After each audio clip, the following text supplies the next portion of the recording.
Good evening, Mr. Dillon, the headmaster, Sanarians, old Sanarians, teachers, staff.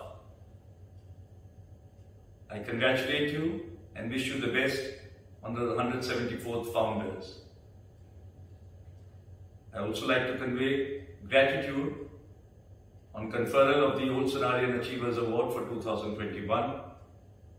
I am deeply humbled and would like to place on record that I am convinced that there are many others who are far more deserving of this honour, but possibly at this moment may not have got so recognized. I would also like to place on record my gratitude for so many old Sanarians who passed on so much to us, for our teachers who taught, molded and guided us, and our colleagues and classmates, for the learning is the most at that level.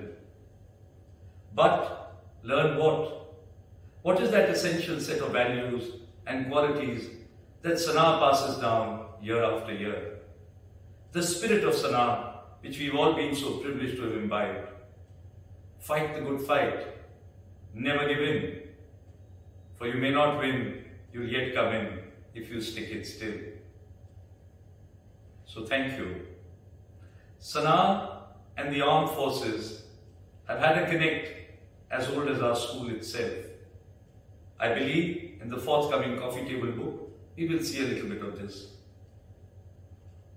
Prior signing off to our students, there are just three things I would like to convey. The first is about you yourselves. The second is about our country. And the third is about your journey to the end of your rainbow. The first, about you yourself. When we were your age, we often heard people tell us, please enjoy it. We never understood, because we were waiting to pass out of school and experience the independence of college. Believe me, these are memories you will cherish long into the autumn of your life. Slow down, smell the flowers along the way, enjoy every moment. We only live once. If you live right, once is enough. There is no pot of gold at the end of the rainbow. The pot of gold is in every day to the journey to the end of the rainbow. That every day is what you must cherish. For our girls, I'd like to say, we have two daughters ourselves.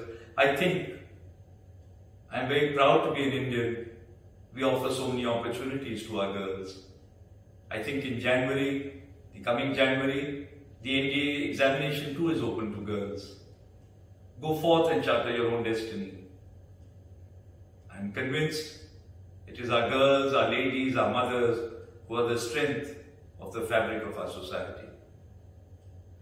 Something about our country. We are all proud. But as I look back, I think a few things which make me the most proud of our country. First, our civilizational heritage. Thousands and thousands of years of rich cultural heritage. Our religious diversity. We are a country which is always absorbed. There are Jews who came here when they were persecuted everywhere else in the world and found a home amongst us. There are Parsis who were persecuted in Iran and they came to our shores and they became one of us and they do us so proud.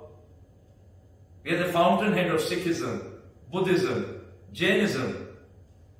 They've gone to other parts of the world from here. So I think, children, we must always remain cognizant and proud of our religious diversity. We must also remain proud of the fact we do not covet anyone else's land, but we are very fiercely protective of our own. We protect our motherland, and what better example to remember today than Second Lieutenant Arun Kejriwal, Paramveer Chakra, and so many other old Sanarians who donned the uniform to protect our motherland and serve our nation. As we grew up and you grew up, I would only implore you to first of all be good citizens, work to make our country a country your children will be proud to grow up in. Lastly, something about your own journey to the end of your rainbow.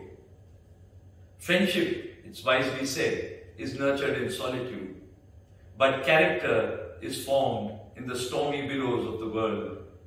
It is in those stormy billows, when sometimes life feels tough or the going gets tough, that you will be surprised how often you will find that reservoir of strength just by falling back on the old school motto, never give in.